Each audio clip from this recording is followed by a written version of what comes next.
And good morning. I am Tamara Scott. Thanks for joining us as we come into Truth for Our Time, as we give you help when the headlines hit home. There's so much happening right now. And I was just talking with one of our guests off air, and, it's tempting to be depressed, downcast, not certain what's going to happen. And, well, today we're going to give you several ways on how you can make things better, what you can do to help improve your situation and to stop what's happening around you that we don't like. If you want to join in the conversation at any point today, you may do so by calling 855-244-0077, 855-244-0077. There's so much to talk about. Of course, we're dealing with the government shutdown. The open air parks, memorials are closed. We dealt with that even the last couple of weeks. And we know how much it must be costing to bring in guards and barricades to make sure we close those so the public can't enjoy them. It's evident, it's obvious that this president is trying to make us miserable and trying to push his power around. Will it be beneficial, or will it cause a backlash? Is his outrageous attempt to lord over you going to create a benefit or a backlash? That will remain to be seen. Today we're going to jump right into things. My first guest, I'm glad she can join us, is Deborah Thornton. Deborah is with the Public Interest Institute, and if you want to find information on what we're talking about in this conversation, you may go to limitedgovernment.org. Public Interest Institute is a national policy center, and you may find them at limitedgovernment.org, and my computer just gave me the death disc. How about that? But Deb is a research analyst. She's a writer.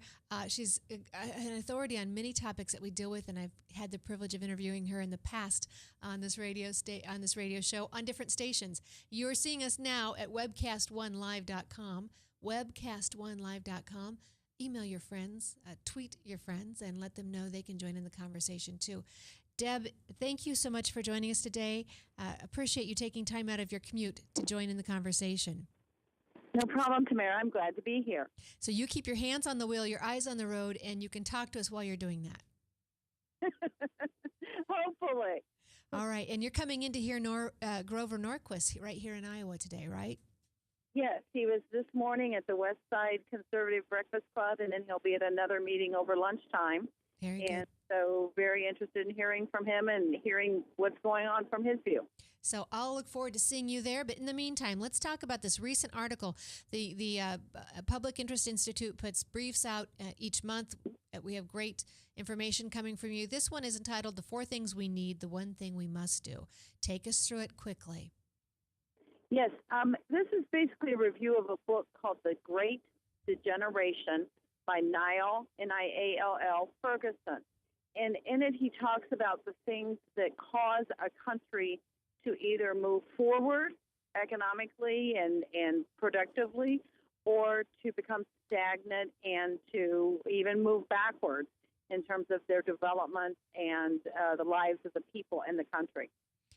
And for those of you who want to follow along, you can go to limitedgovernment.org, go to the publications, click on briefs, and the October brief. You'll see this title here. So the first, we've got 4 things that are happening. What's the first one? The four things he talks about are, first of all, would be democracy. Having democracy as a form of government, as a form of government that people can operate under and that works successfully. And he talks about the problems that we're having today. And I think this government shutdown is a prime example of those problems. Then the second thing he talks about is capitalism. Having capitalism, having businesses be able to grow and people be able to start a business in an easy way and quickly without lots of regulations and that sort of thing. Okay. And then the third thing he talks about, which I think is one of the areas where we're having significant problems today, is the idea of rule of law, that all the laws apply to everyone equally, and that as our Constitution, directs, we're all treated the same under the law. And particularly this Obamacare situation is the worst example of that not happening, where big businesses have been given exemptions, where certain other individual companies have been given exemptions, but yet all of the regular people, all the taxpayers, are not, and we're being forced to comply with something that others are not being forced to comply with.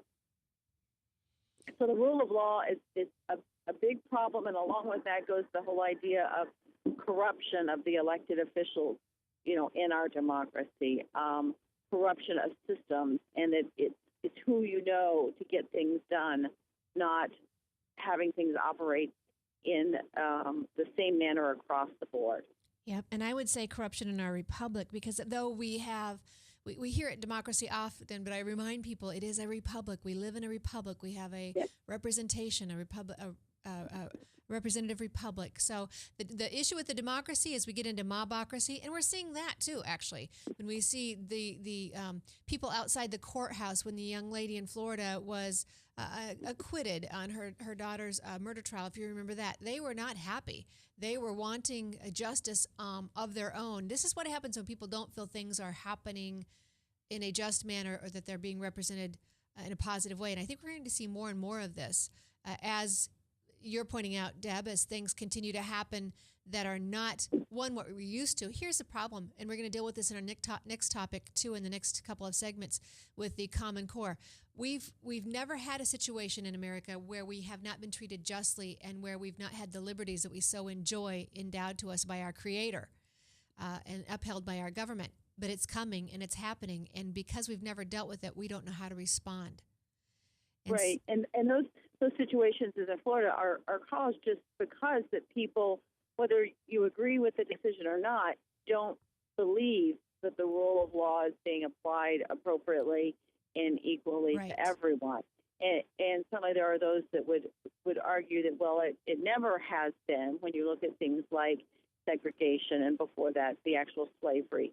And I would say yes, and we understand that those situations were wrong, and so they're being addressed in order to be, equal rule of law of everyone. And then the final thing that Ferguson talks about in his book, which is the part I found most positive, the first three problems I found very, difficult and depressing, and was not optimistic about how we're addressing them and where we go. The fourth thing that he talked about was civic participation and civic society. And the idea there is that people must go out and participate, and that even back in the 1700s, in the early days of the democracy, of the country, people participated, and we were famous for that. We were famous for barn raisings. We were famous for helping our neighbors, and that involvement, particularly since the 1960s, whenever government became so much bigger in taking over the war on poverty, that sort of thing, that participation has fallen significantly. And people aren't becoming Masons. People aren't going to church. People aren't, and this is the important part, taking leadership in those organizations. We have to step up and take leadership and say, yeah, I can clear my schedule. I can make time to be an officer of this organization. I can make time to go to this meeting. I can participate. And Deb, that's a perfect topic, even going into our next segments, because we'll be talking about Common Core. But, here's what people need to understand on being the leader. Oftentimes you will sense, and I'm going to say this to each of you, you will sense something's not right. It may be an economic issue. It may be in your child's school. It may be at your church. It may be at the city council. You feel it. You can't say this is the problem. You can't lay out four points like Deb has done so nicely in her writing, but you know in your heart something's wrong. Do not wait for somebody else to address it. Start asking questions. You don't have to be accusatory, but start asking questions. Perhaps, as we learn on this program, God has a plan for each of us, and perhaps you're the one He has given this particular issue to. So you can't call or ask somebody else to carry the burden you've been given. And Deb, I remind people, you don't have to be an expert. We appreciate the degrees, we appreciate the teaching, the learning that people have, but as John Taylor Gatto so well reminds us, learning is what we do as individuals, and what we learn, it's not being schooled. There's a difference. And the degree is not necessarily unfortunately, many people with the degrees are on the wrong side of the issues, and the experts have gotten us into the fine mess that we're dealing with. So, Deb, I would say to people, if you feel something's wrong, something's amiss, get involved, ask questions. Don't worry that you don't have the qualifications. Ask questions. Right, exactly. And don't wait for the government. I think the biggest picture that he was talking about is don't wait for the government to do it. The government is not the right place for so many things that we've turned over to it today. The right place for the solution is us, is the individual, is our local groups and communities, and stepping up to ask the questions. And yeah, you don't need a degree in leadership to be the president of X group. You just need to make the time and want to do the job and want to help people move forward. And so the problems that we're seeing are significant, but what Ferguson really presented was, here's the first solution that we can all do today. We can pick up the phone today. We can go to a meeting, and we can have an impact. And we've got to, frankly, we've got to in the schools, with the children, in our churches, even with our neighbors. You're absolutely right. So, Deb, thank you so much for this information. And to our viewers, to our listeners, let me just take time out. I've got it in my hand. It is our Constitution. We refer to it, but unfortunately, many don't know it anymore. We, the people of the United States, we, the people, it's the key. It was what made us strong. It's what will save us if we are to be saved. We, the people of the United States, in order to form a more perfect union, establish justice, ensure domestic tranquility, provide for the common defense, promote the general welfare, and that's not welfare like you see it used today. That's like our public interest, and secure the blessings of liberty to ourselves and our posterity. Do ordain and establish this Constitution of the United States of America. Deb, remind us once again, it is we the people. It's not what this president is doing. We've never seen a president take such power and try to overrule previous law. He refuses to uphold DOMA. He refuses to uphold various laws, but he pushes the healthcare law that people obviously do not want. And so, real briefly, what is your take on what we're dealing with the shutdown right now? Well, the Republicans and the House of Representatives is doing the correct thing because they must draw that line in the sand. Because yes, the idea of having our representative democracy overruled, having capitalism overruled, and ignoring the rule of law are all critical flaws that we cannot allow to continue. Very good. My guest has been Deb Thornton. Deb is with the Public Interest Institute, and you may find the article, the paper that we're talking about, on the website limitedgovernment.org. Thanks for joining me today, Deb Thornton. Very good. Thanks, Tamara. Bye-bye. We're going to take a break right now. We'll go to our sponsors, and we'll be back right after this message, webcast1live.com. From the RE/MAX Real Estate Concept Studios, this is Webcast One Live. I'm Brian Leach, owner and general manager of Service Legends. I brought along a couple of the home comfort heroes. Hi, I'm Tammy Wells. I am Nick Wondershide. I am administrative manager I am the senior technician from Service Legends. It seems like every good thing, when you feel it to the bone that it's good, there's a lot of hard work put behind it. I don't think that you can fake it and have it turn out good. You know, if we seem like, okay, that's just weird, it's just a furnace, why would you believe so deeply in a furnace? It's not just that, you know, we want to show the world that you can have good service. Yeah, I mean, it's got to be, it's your home. You know, it's built into our daily trainings, it's built into our culture, that we're going to do whatever it takes to have each client say they love us, period. That's why we spend all the hours in the training that we do. And if we guarantee it's going to be a good experience for you, or else it's free, what type of work do you think we're going to do? There is a guarantee. Temperature selection guarantee, fixed right or it's free guarantee, comfort guarantee, best value guarantee. All of these guarantees hold us accountable to ensuring that we exceed your expectations. And if for whatever reason we'd fail and we can't make it right, we guarantee all of those guarantees with a 100% money back guarantee.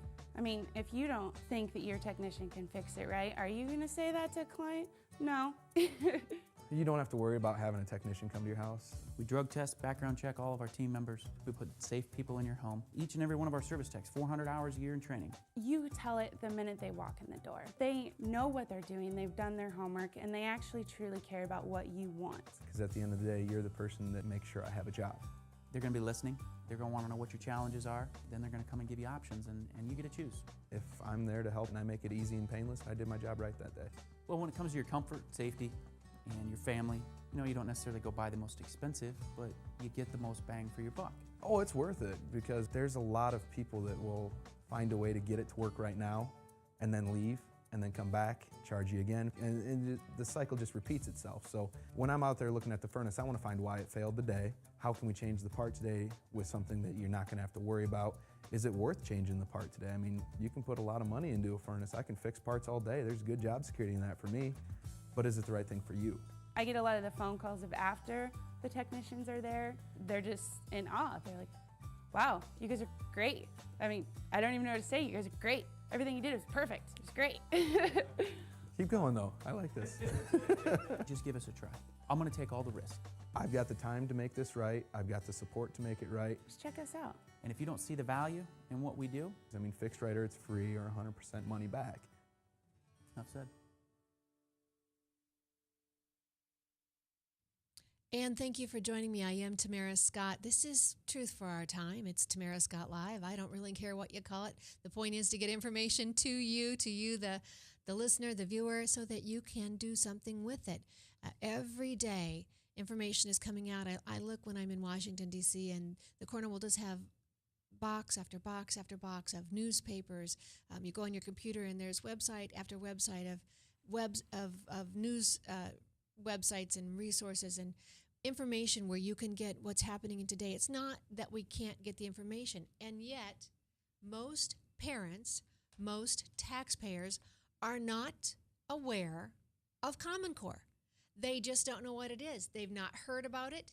And when I talk about it, well, right away, they're very concerned, they're agitated, they're irritated. What a great gift when I get to go talk to people and I get to irritate them and agitate them. Maybe that's my life verse. We've talked about it in Hebrews. I think it's Hebrews 10:24 or something that says, provoke each other into love. I provoke when I speak. And I'll be speaking actually this Saturday to the Iowa Republican Federation of Women at their state conference. I'll be speaking on a different topic on Islam, Sharia law, and its impact on women.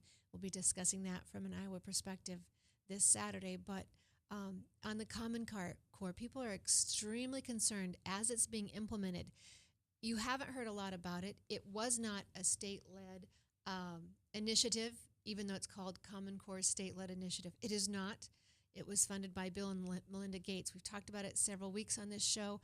We're going to continue talking about it to make sure that you have more information on it. Joining me today is Jill Jennings. Jill serves on the task force for the New Generation Science Standards. NGSS is the acronym that they've put on that you hear or you will hear about. So, Jill, thank you for joining me today. Yes, thank you for having me on, Tamara.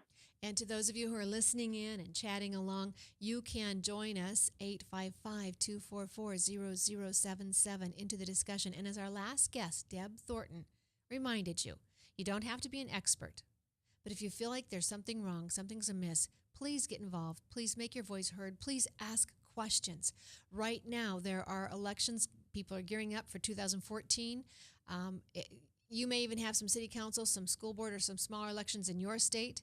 Be asking people, where are they at on Common Core? Because even though it didn't come in through your legislature, it came in when your state applied for the race to the top monies. Your legislature, your governor can stop it. So be asking people before you give them your support or your vote. This is one of the most crucial issues. Jill, how did you get involved with Common Core, and certainly how did you get involved on the task force? I first woke up to Common Core about 9 months ago. I came across some articles. It was about last December, and very alarming. And so as I did more research, more reading, became more and more concerned. But I just felt like I just needed to really educate myself before I started talking to legislators or school board members.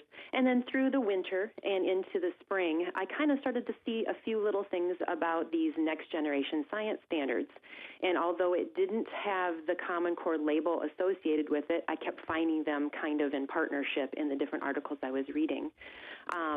Then late spring, early summer, and I don't recall where, but I came across the application to apply to be on the task force. And I was very excited. And I thought, well, what do I have to lose? And so I filled it out, sent it in, and was very pleased to receive word back that I had been accepted as a task force member. Very good. And so now that you're on the task force, are you pleased? Are you concerned with what you're hearing?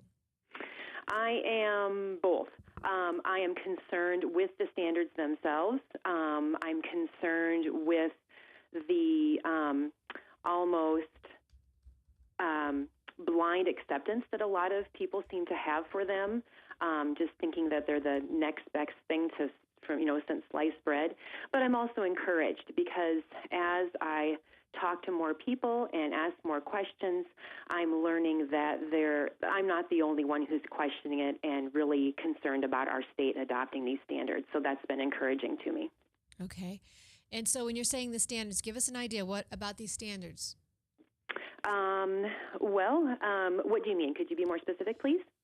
I'm hearing that they're only a C. And so explain to our viewers, our listeners, what that means when the Fordham Institute only gives it a C. Oh, right. Yes. The Fordham Institute, which from what I understand is a think tank that took a look at the standards, and they, like you said, they gave them a grade of C. They scored the different states' standards, including NGSS, on a score of 0 to 10, and then they ranked them. And NGSS gets a score of C, which, as we know from going to school, C is just average. Sadly, Iowa, they gave our standards a score of D, which, so we have room for improvement. But if you look at the graphic that they have online, there are many states that received grades of A or A minus.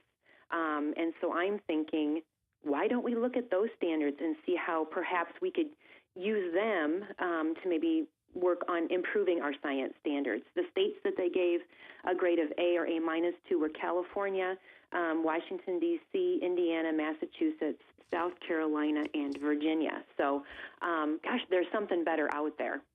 So those states had better standards. Are those states going with the Common Core? Not that I don't think so. So far, I was looking for the list. The 8th state to accept NGSS just happened last week. The state of Washington accepted them. Some of the other states are, I was looking through my information here, I believe Vermont and Kentucky, Kansas, and there's, of course, a few others, but off the top of my head, I can't remember them right now. Okay, very good. So as you say, why aren't we going for something better than just a one grade level up? If we're going to revamp a program, why not do it well? Exactly. Have you heard the cost with this? Yes, I don't have the numbers in front of me, but between obviously materials, textbooks, whether they be physical textbooks or online textbooks, teacher training, professional development, it's going to be quite a costly investment. And that's why I'm thinking, why do we want to have these teachers go through all this time and energy and effort to put these standards in when there really aren't that much better than what we already have? And one of our previous shows, we talked with Henry Burke. Henry is a civil engineer who, in his spare time, has gone through and done state-specific analysis on the cost of Common Core. And he says it will cost Iowa $184 million. $184 million. And, of course, we let our viewers and listeners know a couple weeks ago, Louisiana, as Henry said, should be the one state who did well, actually got some funds back from the federal government, and yet they're still hurting to the point where they're going back to city councils with bond referendums and asking for millions to help pay for the laptops for their students. And then I just saw the article last week where California had given laptops to their students, and guess what? The students have already either lost them, sold them, or hacked into areas they should not be on them. So California was recalling the laptops and iPads that they had given their students at still a cost $700 a piece to the taxpayers. Right. Mm-hmm. So what curriculum do we know, what technology will we have to have if we bring this in for our students, our smaller school districts? What will they have to do? Well, like California, I suppose we would, need to have laptops or iPads or something, and that's another branch of the NGSS. And you can't hardly talk about NGSS without also talking about Common Core, because they really are pretty well linked together. Is that it's the ulterior motives of data collection, which I know is a whole other topic. The longitudinal data systems that are in place for sharing information, and so and testing. That's the goal. A lot of this is just testing, and so. Gosh, it's going to take. The school district I am at has we're into our 4th year of a one-to-one initiative. All the kids here have a laptop, and we've had our fair share of issues and difficulties and problems. But yeah, gosh, it's going to be a big issue. All right, and so let's come back in Iowa, and I know this goes to across the nation. The show is heard and listened to around the nation, but in Iowa, we have a very rare opportunity. By Friday, this Friday, folks can have input. They can go to the Department of Education's website and fill out the NGSS survey. Correct. Now, when they do that, there's a couple things we want them to know. Can you take us through that? Absolutely. First of all, yes, the deadline is this Friday, so there's only a few days to go. And I double-checked the portal, or whatever you want to call it, will be open until midnight. I double-checked with the facilitator of the task force, and she said, yes, midnight will be the cutoff Friday night. The survey is not very long, but there are a few things you should know. Once you go into the survey, there are only 7 questions, so it's not very long. But once you go into the survey, you cannot exit out and be able to get back into it. So you really kind of need to do your homework ahead of time. And so when I was sending this out to people I wanted to know, actually had the help of a friend who because I had actually got into it ahead of time because we received it as a task force number to look at, and I didn't even answer the questions. I just went through to see what was in there. And then when I exited out, I didn't know I wouldn't be able to go back and take the survey. But I was able to get the questions from someone else.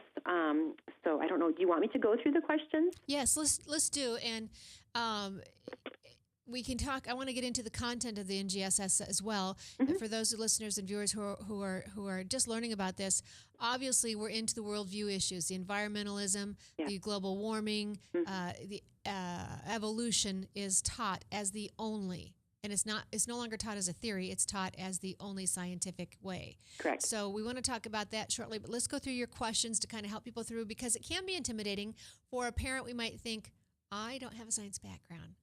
I'll leave, and this is the other thing. We just talked about this in our first segment a little bit. I'll leave it to the expert. Who better is equipped to raise your children than you, who God designed to raise the children he gave you? Do not forsake this responsibility. Whether you think you have the answers or not, yes, we can always study, we can always learn, we can always try to be educated and informed. But this is your call, and if you don't do this, I think you're every bit as responsible as if you do it wrong.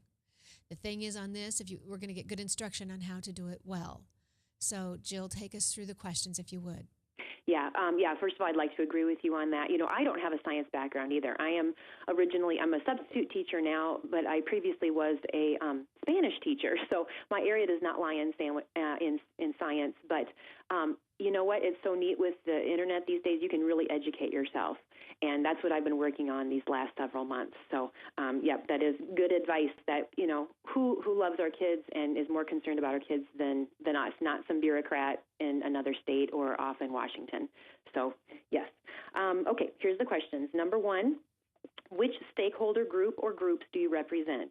And there's some choices: parent, teacher. So that's a pretty easy question. And I'm just, they keep calling us stakeholders. I know it. The letter that came out from the Department of Education to just a few legislators that I know. The legislators that I happen to be meeting with, none of them were invited. But they kept talking about stakeholder groups, and that's the letter. And I bring it up because that's the letter that talked about the U.S. Education Delivery Institute. And I want you to understand this as much as I can. They keep bringing up these groups we've never heard of. They keep giving them acronyms we don't know, so we can't track what's going on. And in that was the only thing I could find in a search that night were job titles and salaries for the Education Delivery Institute. They were all medical. And we're going to come back to that. Interesting. Ryan, well, maybe we'll just do it right now. Ryan, can we do the Arnie Duncan? Okay, we're going to take a, this is how my mind works. I'm sorry, we're just going to jump away. We're going to go to a clip with Arnie Duncan. Sure. And I think it just kind of shows us where we're headed with this. I think our schools should be open 12, 13, 14 hours a day. So it's not just lengthening. So 8 to 8 or something like that? Yes, and let me tell you what, not just lengthening obviously the school day, but a wide variety of after-school activities. At home, we attached healthcare clinics to about 24 of our schools. Where schools truly become the centers of the community, great things happen. So I think we need the schools open much longer hours. So keep them open 12 hours a day, 12 months a year? Yes. 12 hours a day, 12 months a year? And I would go to 6 or 7 days a week, not just Monday through Friday. 7 days a week. Schools so the school becomes a center of community life. Where the school becomes a center of community life, great things are going to happen for those families and great things are going to happen to those children. Then tell me why that hasn't happened before. That is Arnie Duncan, your education secretary, on the Charlie Rose Show. Were you able to hear that okay, Jill? Yes, I heard the clip. Does that raise the hairs on the back of your neck? You know, I have a feeling in the pit of my stomach. It's so scary. They want, I mean, that's their goal, is for the state, quote unquote, to be the parents. And the reason I bring that in is the U.S. Education Delivery Institute. The only thing I could find for salaries and job titles were all medical. LPNs, licensed technicians. This is why I think, and I'm just going to put it out there, maybe what you think, how we'll couch it that way. When the Iowa recently was able to do away with telemed abortions, giving young ladies abortions with no physician being present, just over the internet. Why do you need that if you're going to bring in medical clinics to the schools? You won't need those anymore. You'll be able to accomplish the same without parental involvement or interference. So, Jill, I see that Leslie has on the chat line, for those of you who are following along on webcast1live.com, Leslie has kindly given us the link for the survey. The link is at Iowans for Location or IowansForLocalControl.com, and you can find it there. And we also, if you will go to Stop Common Core Iowa, I'm sure we'll have it on both those Facebook pages. One is an open group and one is a closed group for discussion. We'll have it on both those. And I will certainly update it on Truth for Our Time Facebook page shortly after the show. So, Leslie, take us through the questions. And forgive me for that jump, but I just think it all fits in place. Okay. You ready for the next question? Yes. Okay. So number 2 is, please indicate the process you used to review the next generation science standards to form the basis for your survey responses. Why do they ask that? Well, I think it goes back to what you said a minute ago about how the educrats use all of these acronyms and things, and we get so confused. That's their goal. They want us as parents, as, non-bureaucrats, to just throw up our arms and say, oh my gosh, I do not understand this, forget it. And they want us to just not pay attention so that they can have be in charge of the whole thing. And sadly, that's what's happened in the last 50, 60 years in education. We felt like, gosh, the teachers should know best. The principals should know best. The governor should know best. And we have turned over our parental rights, I guess, to them. And sadly, they haven't all been in our best interest. And so that's why a lot of this didn't just happen overnight. It's been many decades in coming. And not only are they not in our best interest as families, children, parents, they're honestly often adversarial to those roles. Yeah, they're trying to. I mean, it's a communist tenet that to separate the kids and re-educate or indoctrinate them and separate them from their parents because they don't want their parents instilling their family values, their religion, their faith, all of those kinds of things. They want the state to be in charge. And another side note, sorry folks, it's just the way my mind works. We talk about the polarization in our communities today and in the political realm. And yes, the politics may feed into that, but it's coming out of the schools. When you have kids coming out with, as we discussed, the warped worldview that is through the NGS, it is riddled with it. I had a student physically hand me his assignment for AP History last week in Cedar Rapids, Iowa. And the assignment was how he should persuade others that so-called gay marriage was a good thing in the community. And we wonder why kids are in conflict, why people are not at peace, and why we have this deep polarization in our nations. It's coming out of our schools. I'm sorry, but you cannot teach this K through college and wonder why people don't feel free to discuss things and have personal opinions when they come out with this group think in the schools. All right, Jill, other thoughts on this question? Okay, so I'm going to restate it again, and then I'll give you what the choices are on the survey. So again, the question for number 2 is, please indicate the process you used to review the Next Generation Science Standards to form the basis for your survey responses. And there is a multiple choice option. You can choose reviewed the entire document, which is it's out there. I think it's on the Department of Education, and also I think if you just Google Next Generation Science Standards, it will come up. Another choice is reviewed the K-12 progression of standards through a particular core idea or topic, which I don't even hardly understand what that means. Reviewed the full set of standards for all disciplines at a particular grade or grade span. Reviewed a discipline, and then in parentheses it says LS, ESS, PS. Who knows what those mean? And then the final choice is did not review the standards. So, I mean, that question right there, I can see people being thinking, how am I supposed to answer this question, you know? And if I didn't do any of it, but I just don't like it, you have that right. You're a parent, you're a taxpayer. You have every bit of right to have your opinion. You know, that freedom, that liberty, that First Amendment. And not only do we have the liberty to disagree, we have the freedom to express it. And they don't have talk show hosts on there. You could be learning about it from several great talk shows around here. So they don't have all the options, all the captions there. So, all right, let's move on to the next one. Yep, number 3, the Next Generation Science Standards are well organized and easy to read. And your choices are strongly agree, neutral, disagree, strongly disagree. And you read through them. What is your thought? Well, to be honest, I have not read every word and every page, but I have, looked closely at many of the different topics.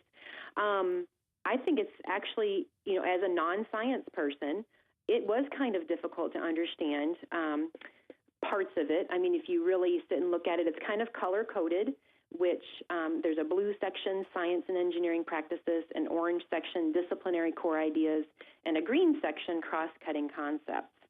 So, I think it can be kind of a challenge, I think, to figure it out. And I think they're hoping that. I think they're counting on that. I think there are some that do. Mm-hmm. Well, let's go to question number 4. You got it. Number 4, the amount of content present in the Next Generation Science Standards will prepare students to be ready for college, careers, and other post-secondary options. It has the same choices as number 3, strongly agree, neutral, disagree, strongly disagree, which I think that's kind of a loaded question because, how is the average person supposed to really know that? Well, and we've heard from several, this is the concern that I think is it Dr. James Milgram, who was on the accreditation committee and refused to sign off because it will not aptly prepare. We've heard this with the college career and readiness, that students, geometry, for instance, will be introduced and tenets of it will be taught, but not in depth like it was. And students will be, even though they're considered college career ready, they may be able to get into a community college, but certainly not a select university or a private institute in many cases, and may not be prepared for most state colleges. Would you say that's correct, Jill? Yeah, actually, I'm looking at an Eagle Forum article that I printed out. It's dated July 13th, so this is after the final edition of the standards was released, I believe, in May. So this was after the final sample was out there. And just a few quotes from this article. The Next Generation Science Standards again indicate that in the world of Common Core, college ready means to graduate students who are only prepared for further studies at a non-selective institution or a 2-year community college. Common Core does not prepare students for a 4-year college. NGSS will not prepare students for study in a STEM subject, which is a whole other topic, of course. But I just thought, wow, that's really telling. Will you just read that, just read that again? Sure. The Next Generation Science Standards again indicate that in the world of Common Core, college ready means to graduate students who are only prepared for further studies at a non-selective institution or a 2-year community college. Common Core does not prepare students for a 4-year college. NGSS will not prepare students to study in a STEM subject. And again, that's from an education report, the education reporter from the Eagle Forum. Would you be so kind as to go on the Stop Common Core Iowa open page and put that link on there after the show? Yes. That would be terrific. All right. So for our viewers, our listeners, how should we be thinking on that question?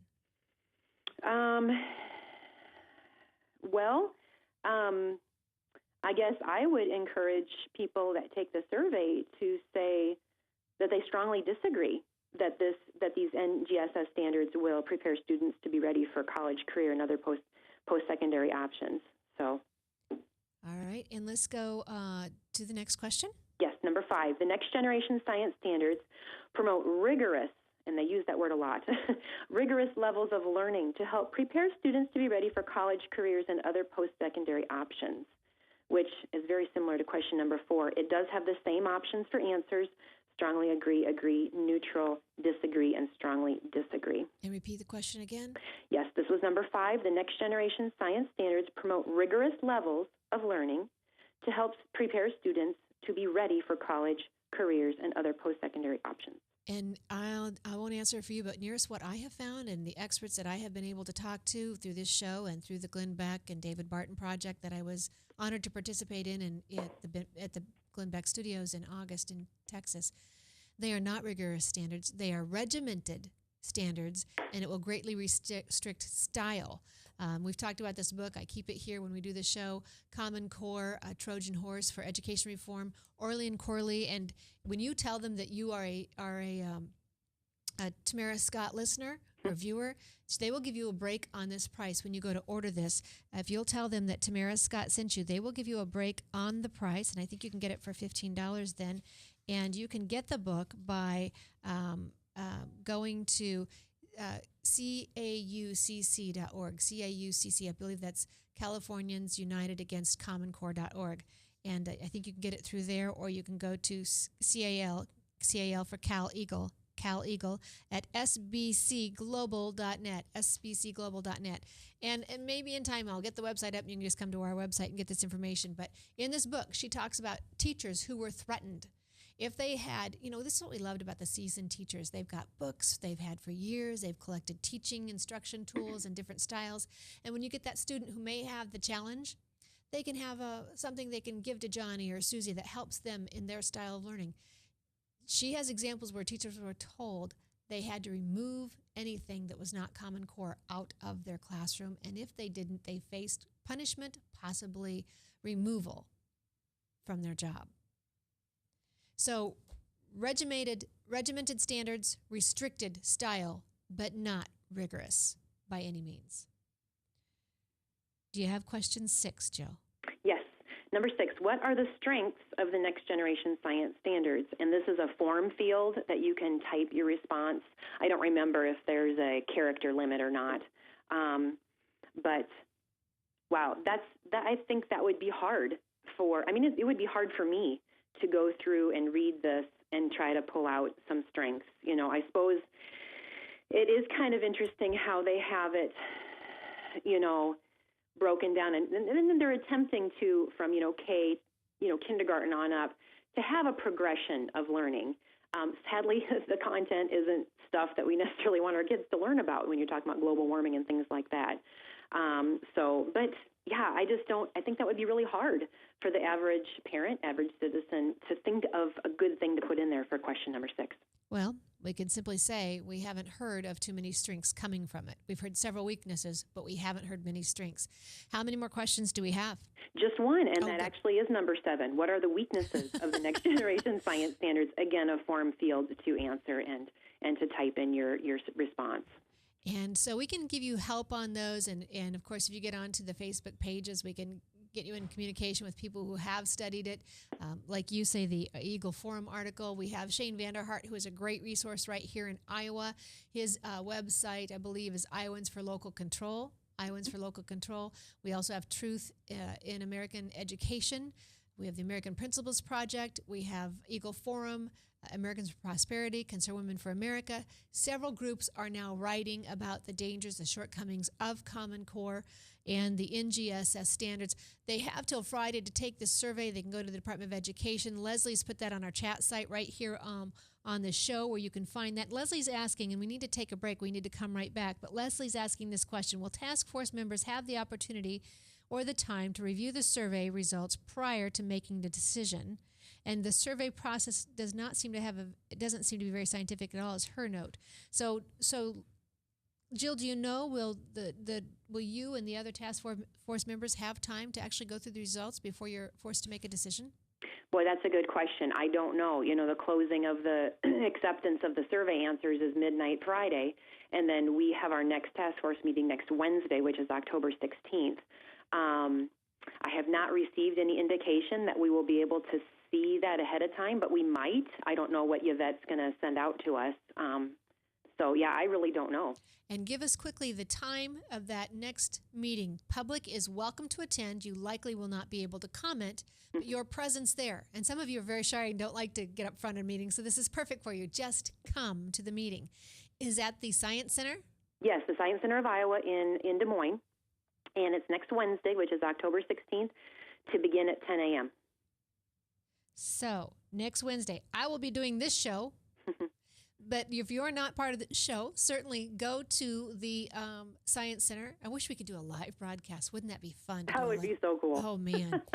And at this meeting, what Yvette said when we left the last meeting earlier in September was she was hoping we could come to consensus for a vote this next meeting. However, I wonder if she's coming to realization that probably won't happen, because she has sent out an email, I believe it was last week, for us to pick a date after this October meeting for a 4th meeting. So there's a good chance there will be another meeting either either November or December, where we will convene again.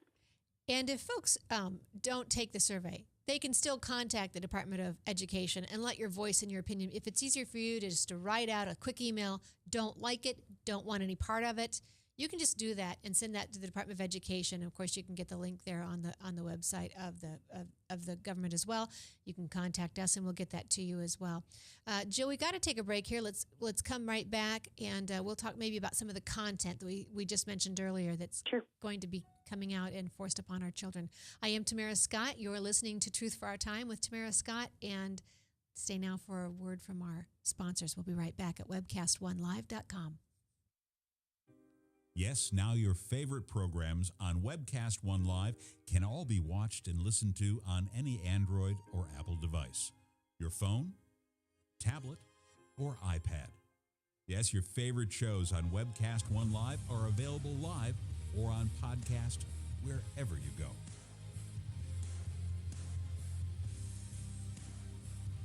Let me introduce to you some of our great shows. Shalom. Every week on Understanding the World with Rabbi David Kaufman, we'll talk about issues in the Middle East, issues related to the Jewish tradition and religious traditions in general, and keep you up to date on exactly what's going on around the world. You may know some of the story, but you haven't heard all of the story until you've heard it on Understanding the World with Rabbi David Kaufman and our special guests we have on every week. Hi, I'm Doc. You listen to me every Tuesday from 6 to 7 p.m. on Doc and Lefty radio podcast program. where we discuss all the relevant topics of the day, including state, local, and national politics. My partner in crime, Lefty, often likes to have a little bit of conservative justice served upon him. So please turn in for the fireworks every week from 6 to 7 p.m. on Tuesdays at webcast1live.com. Thank you. So when you want to watch your favorite Webcast One program, remember, there's an app for that.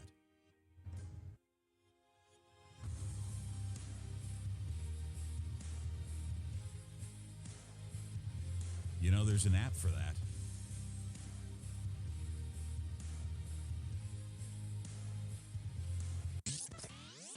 From the RE/MAX Real Estate Concept Studios, this is Webcast One Live.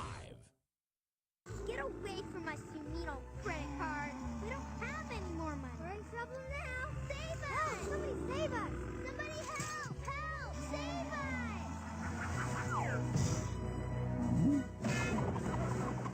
Hi, I'm Tom Coates from Consumer Credit of Des Moines. If your credit card's a little too animated, give us a call.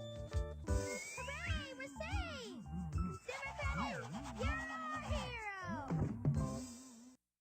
And I am Tamara Scott with Truth for Our Time and giving you information you can use how to live God's Word in today's world when the headlines hit home and what those issues affect you. We're talking about the Common Core, the new generation science standards. Right now we're focusing on a survey through the Department of Education in Iowa due this Friday, and we'd like you to go on and take that.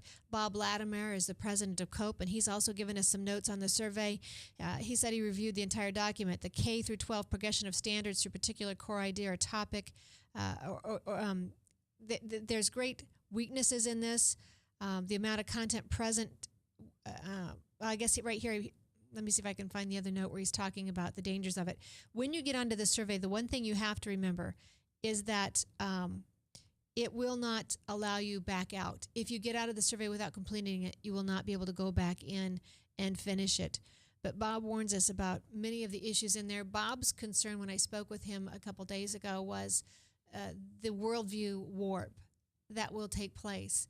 If you are a God-fearing person, if you are not an atheist, not an evolutionist, you will not appreciate what your kids are going to be taught. Jill, would you say that's probably fair? Yes, it seems to really focus on evolution, and I did not see any reference at all to intelligent design or creationism. Not only will this be taught to our kids, but we're already hearing stories where our kids will, if they are brave enough to either refuse to take one of the tests, and that's the new thing with this, the way they capture information about your home. We've heard the IRS, the NSA, information, the misuse of government agencies are now getting this information through the data mining, which we will talk about. We thought we'd talk about it today, but I wanted to get the survey in since this Friday is the deadline on that. And that date will be is that the 11th? Correct. Yeah, the 11th. So, but if your child has the courage to voice dissent, and that's the other thing with this Common Core. They keep talking, the schools keep talking about individuality and thinking outside the box and accepting others. We hear this, we see it in the commercials, and it's the message of today.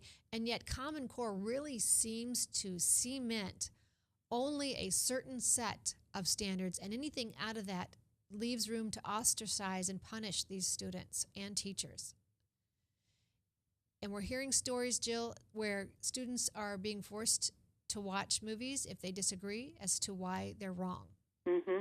Can you share a little bit more about that? Well, just an example was I was speaking with another woman, and she shared with me, she was the coordinator for the Common Core Concerns event that was just held in Sioux Falls this last Saturday, which I attended. And she said that she had talked to a mom out in western South Dakota, can't recall which city it was, but that her child had said, to the teacher, I do not believe in global warming. And the child was not sure if it was during the class or maybe a detention after school kind of situation, but he or she was forced to watch a global warming video as punishment for his statement. I don't. You're speechless. I know. I know. I don't know how that does. And we're not supposed to bring in Hitler or Nazi Germany because that just irritates people. But what does it sound like to you? And oddly enough, I was on the phone with a member of the Department of Education last week. He was defending the books, The Bluest Eye, and what's the other one with the name Cuban in it? Dreaming Cuban, I believe. Yes, and the excerpts of those books are so offensive, not just sexually, but the violence, just horrific. And he was defending why these were okay because it was just a selection. It was not necessarily mandatory. You and I both know there will be a teacher who will push the envelope with that covering of having it there. And I don't care if it's voluntary or not. Why would you offer anything like that to our students? What is the benefit of anything like that? But during the phone call, he said, I really hate it when people bring in Hitler-esque or Nazi Germany. You just lose all credibility. And while he was saying that, Albany, New York, puts up a story that students were forced to listen to a speech or write about a speech from the Third Reich and then write a persuasive paper to their fellow citizens as to why Hitler was right. Yeah, I've heard of things like that. So, all right. Now I'm looking at notes from Bob Latimer, and he says, here are some of his questions. The topics, they're too heavy on the practices. Progression of topics is flawed. Key terms are not adequately defined. Fundamental content is missing. Assessment boundaries limit coverage of important content. Standards are poorly written, hard to follow. Standards avoid mathematical relationships and calculations. NGSS Ask Religious Questions provides only materialistic answers. It employs and does not disclose or explain methodology or naturalism. It does not distinguish between experimental or historical science. It omits evidence inferring to theology, or I'm guessing he's saying technology. Maybe this is above my head. I don't know. Design and nature. So it provides only materialistic explanations of historical origin. So there's a quick run through, and there are more to follow. And I will send this to people if they want to know. If you want to email me, truthforourtime@gmail, I will send you those concerns that Bob Latimer, the president of COPE, has on it. Jill, let's talk very quickly. The worldview warp that comes with it. Okay. Were you still thinking of evolution, or were you thinking global warming, or all of Take your pick. Of course, both of those are very controversial topics. I guess the global warming one, since I just had a situation with my own daughter last Friday, I picked her up from school, and she's 7th grade, and her science teacher showed her, I'm not sure which video yet, I need to have her find it on YouTube for me, but she was very concerned, very worried. She says, Mom, it's so scary what's happening with our planet. So I got some more information. I said, we need to talk about this. You need to show me that video because that is not right. But global warming is very heavy in the NGSS. I just kind of was looking for some, so you could have some concrete examples straight from the standards themselves. This is under Earth and Human Activity, and it says, ask questions to clarify evidence of the factors that have caused the rise in global temperatures over the past century. And then underneath a lot of these standards, there are clarification statements. And in this clarification statement, it says examples of factors include human activities, and it has a long list, natural processes. And then at the bottom it says, emphasis is on the major role that human activities play in causing the rise in global temperatures. That is verbatim. We have a caller on the line. Once again, how do you even respond to that? We have a caller on the line. Denise, thank you for joining us. Hi, Tamara. Two things. I mean, as I just heard Jill mention that, there are some really good articles on Heartland Institute's website about global warming. If people have, want some help with that. Have you heard of Heartland Institute, Jill? Yes, I have. Mm-hmm. And is this Joy Pullman who writes for Heartland Institute? Right, but I think there's some different writers that write about the global warming issues, and that is a really great website for that. And then the other thing I wanted to point out to the listeners is that the Fordham Institute did a great evaluation of the NGSS, and that's at www.edexcellence.net. And that is a great evaluation of the whole Next Generation Science Standards. www.edexcellence.net. Thank you, Denise, very much for that. Thank you. And so we have just a minute left, Jill. I want to thank you for joining me. Jill is on the task force for Iowa for the NGSS, and I hope you stay on the task force, and I hope you have some influence in stopping this and at least getting us from a C to a higher grade. I can certainly hope. But also, we haven't even gotten to the evolution, Jill. I know. And go ahead. So we're going to have the evolution issue, the global warming issue, the environment issue. You need to get involved, folks. And Jill, do you have any thoughts in parting on your way out? On my way out, well, we've kind of hit. When I sent out my email, I had 5 top points, and we've hit 4 of those. I really think with Next Generation Science Standards and Common Core, I really think this boils down to, is any of this stuff even constitutional?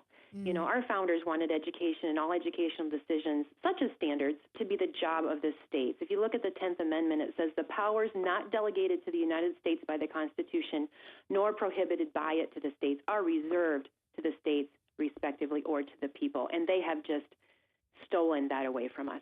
And I would add, it is a responsibility of the parents. Yes, your education absolutely. is a responsibility of the parents. Mm-hmm. And so we are out of time. We've got to run. I am Tamara Scott. Thank you for joining us on Truth for Our Time. Thank you for joining us on tamarascott.live. And we'll be back next week at 10 o'clock, and we'll hopefully get to talk about the data mining then. We'll be available at webcast1live.com, or you can go to tamarascottlive.com to get videos and excerpts of the show. And, of course, you can go to the Facebook pages and get more information as well. Be encouraged. Never be complacent. You can change the day.